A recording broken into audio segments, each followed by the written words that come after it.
Tehát egyrészt Magyar Péter szerelmes is az Orbánba, véleményem szerint, másrészt egy szellemi vezetőként, meg egy példaképként tekint rá, akit egyfajta apafiguraként meg akar haladni.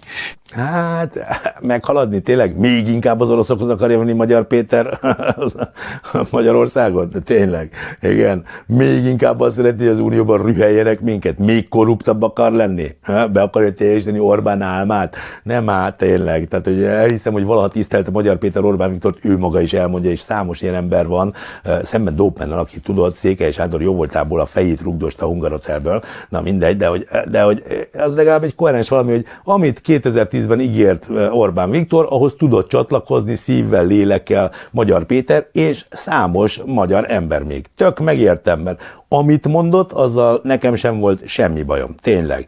Azt nem hittem el, hogy ő ezt is akarja megcsinálni, ők meg elhitték, de hát basszus. Végülis ott voltak egy politikai közösségben, miért ne hitték volna el, hogy nem merik át őket?